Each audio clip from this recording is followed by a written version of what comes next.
Hello everyone, welcome back to the channel. আজকের discussion হবে gladiator নিয়ে। 2000 সালে মুক্তিপ্রাপ্ত গ্ল্যাডিয়েটরের যে প্রথম কিস্তি ছিল সেটা দেখে কে না মুগ্ধ হয়েছে। সেই মুভি রিলিজের 24 বছর পর 2024 সালে গ্ল্যাডিয়েটর 2 আসতেছে।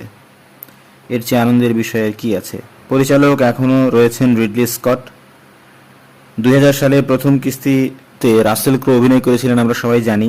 সেই সিনেমা এত ভালো হয়েছিল, একটা মাস্টারপিস বলা যায় সিনেমার ইতিহাসে।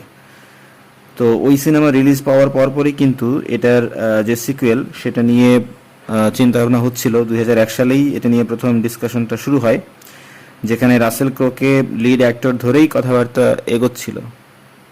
কিন্তু ডেভেলপমেন্ট সেটা আটকে যায় যখন ড্রিম ওয়ার্ক এই যে মুভি রাইট গ্ল্যাডিয়েটরের সেটা সেল করে দেয় প্যারামাউন্টের কাছে। সেটা আরও একটা প্রযোজনা প্রতিষ্ঠান হলিউডের। 2006 সালে তারা এর রাইটটা কিনে নেয়।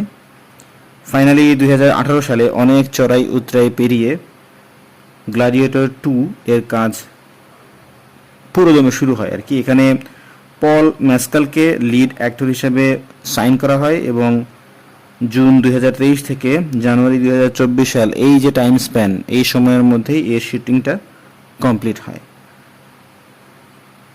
সো এই সিনেমাতে পল মেসকাল ছাড়াও আরও আছেন পেদ্রো প্যাসকেল, কনি নিয়েলসন এবং আমাদের সবার প্রিয় ডেনজেল ওয়াশিংটন। আমি খুবই এক্সাইটেড এই সিনেমাতে তাদের অ্যাক্টিং দেখার জন্য। ট্রেলারটা দেখলাম, ট্রেলার একটা ধুমধুমার ট্রেলার হয়েছে।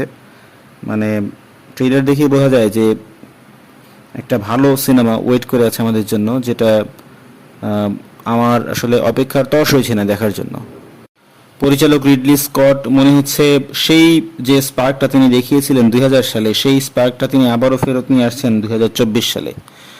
এত লম্বা একটা সময়, এর মাঝে ওই সময়টায় 2000 সালে যখন আমাদের দেশে lead superstar Shakib Khan just ক্যারিয়ারটা শুরু করেছিলেন, 24 বছরে তিনি অনেক পরিণত একজন অ্যাক্টর এখন পরিণত হয়েছেন। In the mean time